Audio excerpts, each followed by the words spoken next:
Everyone you meet has a story all their own. You are different from me, but we don't have to stand alone. People first. Self-determination and building social capital. Next, I want to say happy birthday, SABE, and thank you to Chester Finn for his leadership.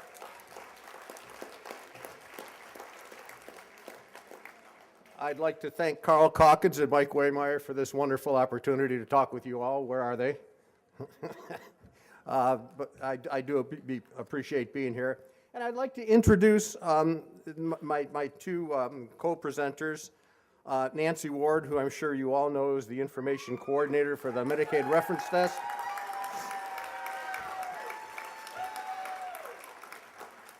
And Liz Weintraub, who works at CQL.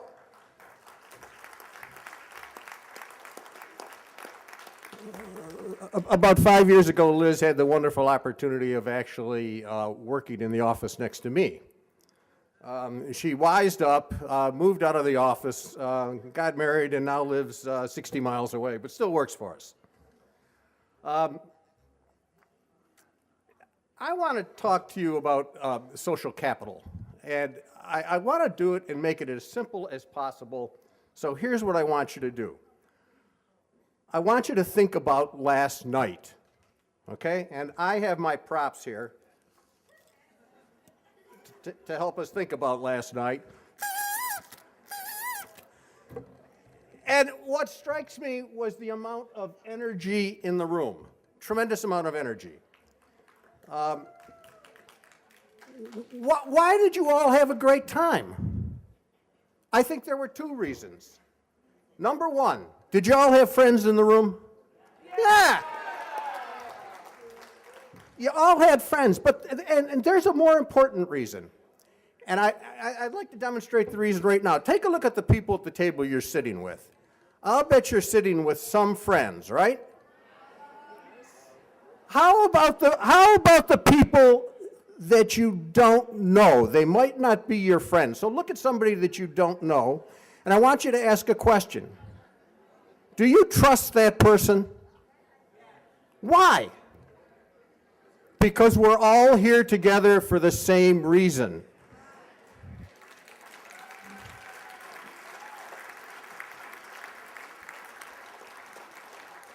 The important point about social capital is that you trust a whole group of people because you trust the people that your friends trust.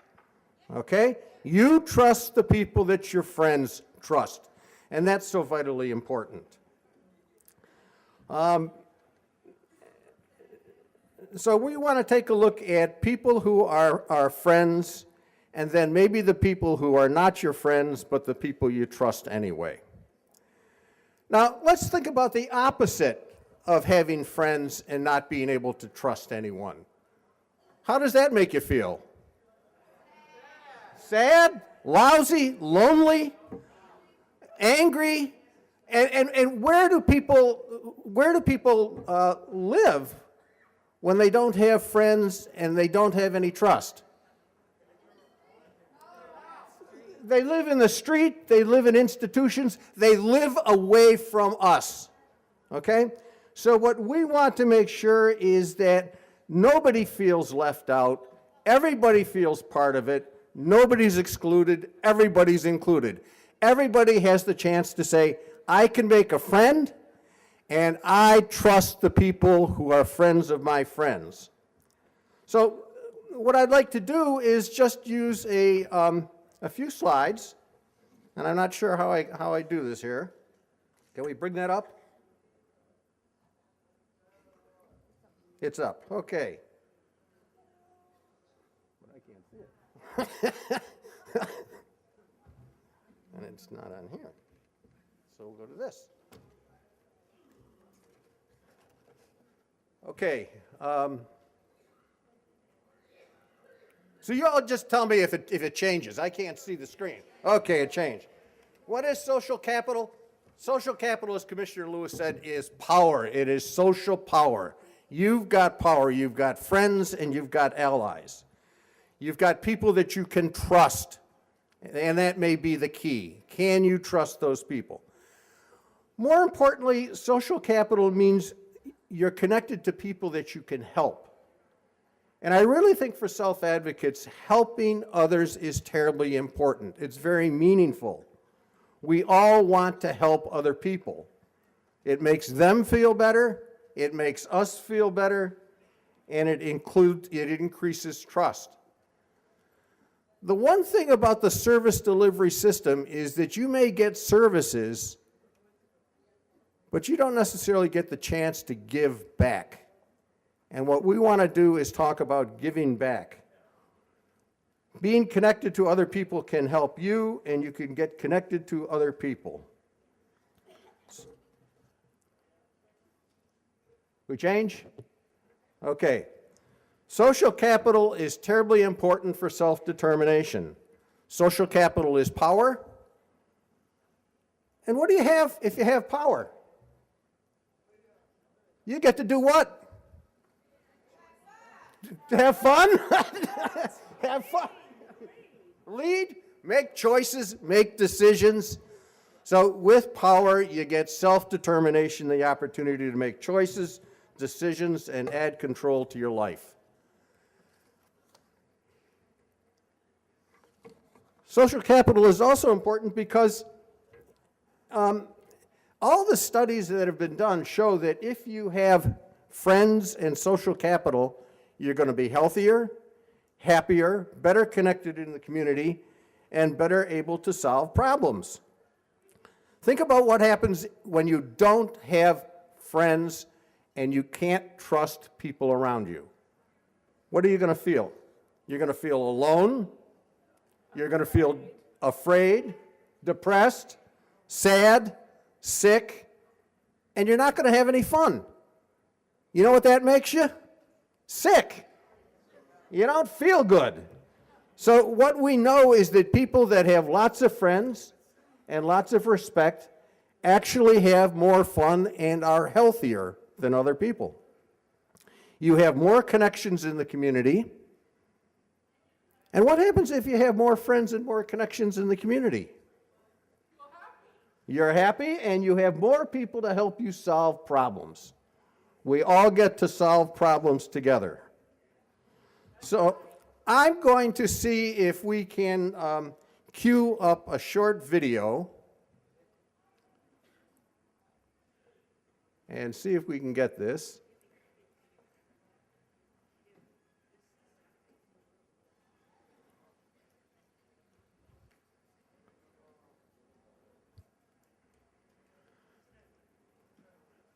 There we go. Social capital. What is that? Social capital has nothing to do with geography. Social capital has nothing to do with money. Social capital is trusting relationships that allow you to support one another. Social capital promotes quality of life. It's what you build up when you're part of a trusting community. Trust allows you to find and work with people in different social networks. All relationships add to our quality of life. Everyone needs to have relationships with all kinds of people. Trusting relationships add opportunities and possibilities in our lives. Hello, Susan? My basement is flooding. Do you know anyone who has a pump? I don't know anyone with a pump. Ralph, do you have a pump? No, I don't. Linda, do you know anyone with a pump? I know someone with a pump. Why do you have so many bicycles? I fix bicycles for my neighbors. I work at a bicycle shop and they need a repair person. Would you be interested? Yes. Building social capital, creating trusting relationships and opportunities to help others in our community, improves the quality of life for all of us. Jobs, spiritual life, transportation, all are enhanced when we are part of a community. Supporting one another, helping to solve problems together. That is social capital.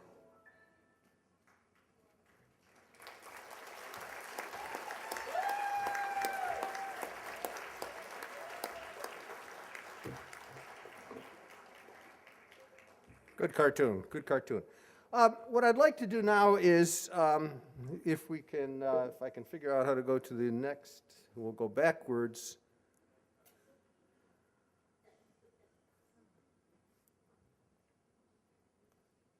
There we go.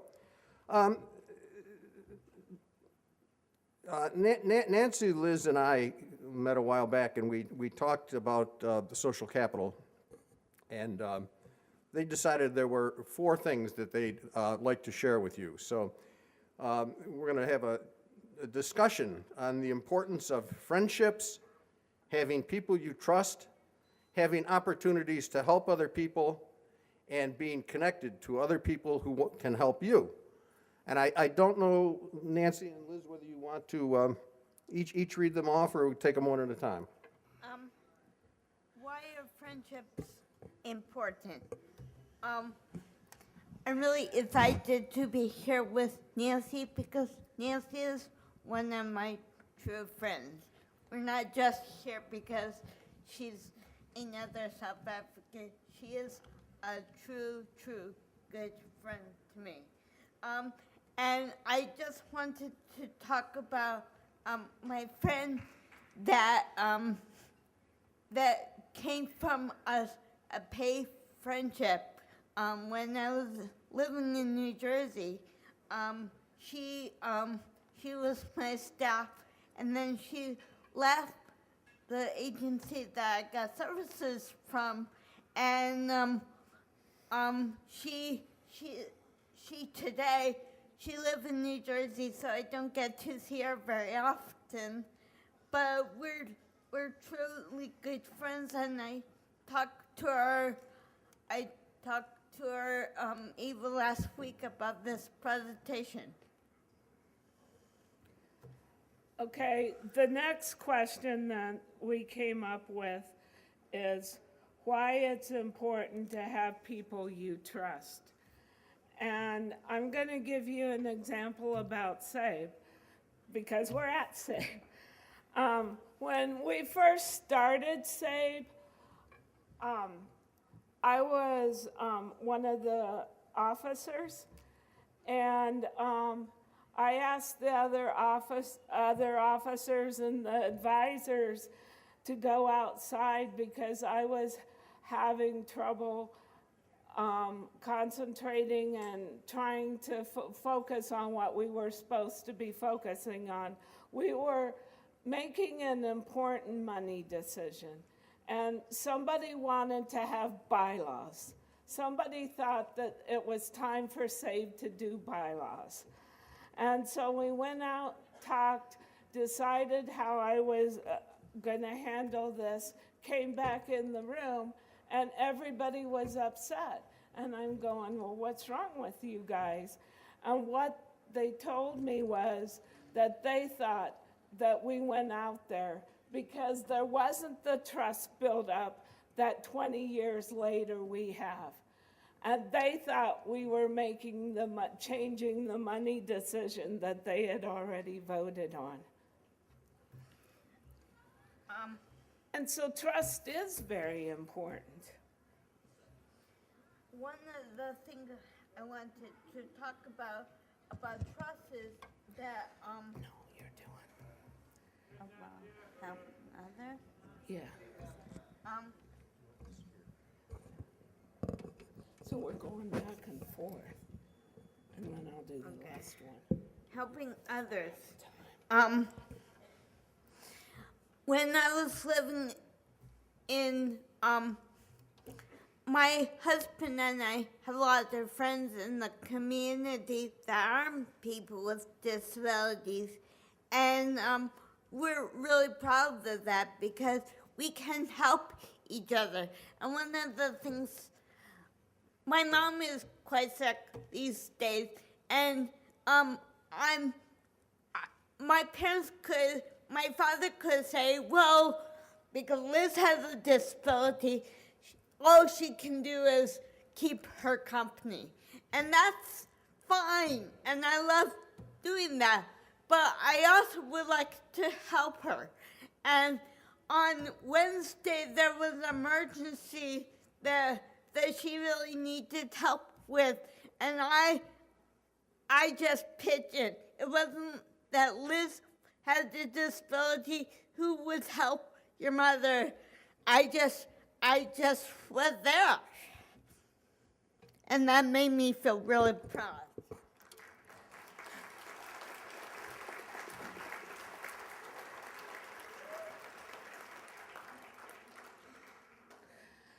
And the last one is the importance of being connected to people who can help you. And why I think this one is really important is because I think that my disability has offered me many opportunities to meet many different people. And because I've met many different people, I've been able to do many different things and to help the self-advocacy movement grow. And I wanted to share one thing really quickly about also why I think it's important of being connected. And this goes throughout the whole thing. But I had a friend who lived in an institution, and she didn't speak. And so I started working with her, and eventually we became friends. And And so one of the things that's really important to me about having friendship is that you don't have paid friends. I don't think paid friends can be your friend. And I'm trying to rush too fast, is what my problem is. I don't think paid friends can be your true friends. And so what I did is I wrote her this poem about friendship, because it's hard for me to talk in words, and that made it a lot easier for me. And then when Sally moved into the group home, I helped her do that. And she got to pick her own room. And for the first time in her life, she was able to do that. And then, for some reason, her life changed. And she, staff wouldn't let us see her anymore. And so we had to fight to be able to get to see her. And I just think that having compassion and being able to support each other is very important. And it means a lot. SABE means a lot to me.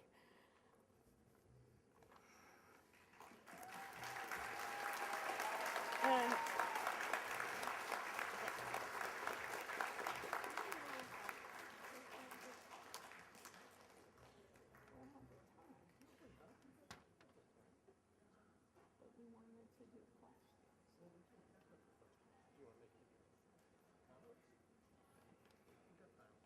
I want to talk Okay. about last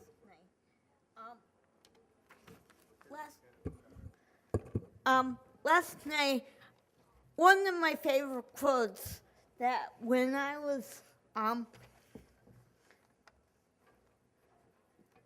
you okay? What? go One of my favorite quotes is to be a friend is to have one.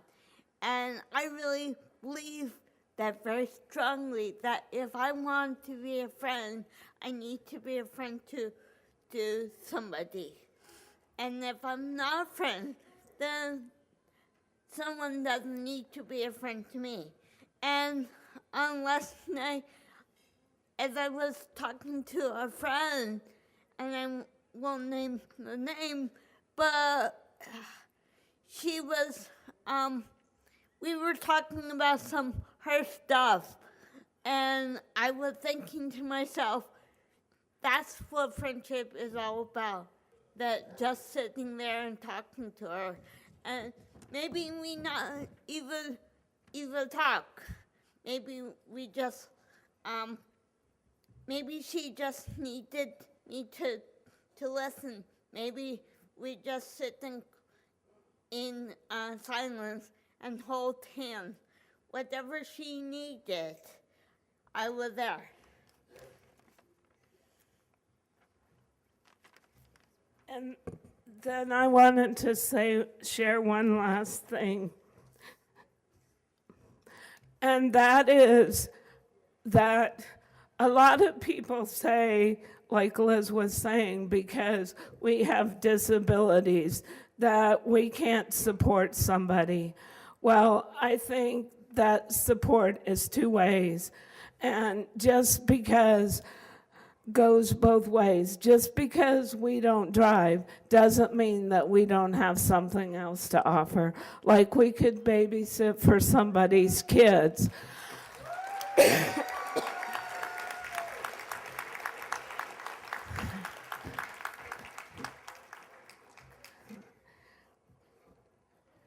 And so I think that just because we have a disability, we should be allowed, like Jim was saying, to have that risk. One of the things that makes me really angry is when people don't allow us the chance to take risks because we have a disability, so we have to be protected. And one of the things that I wanted to share with you guys that really illustrates this, and you guys don't have to answer this question, but it's just something to think about.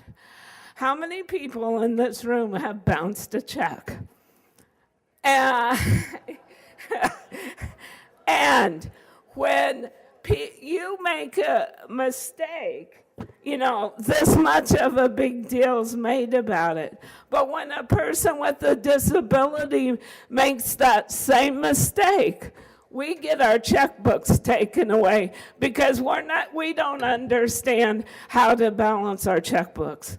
So that's another example that I wanted to share with you guys.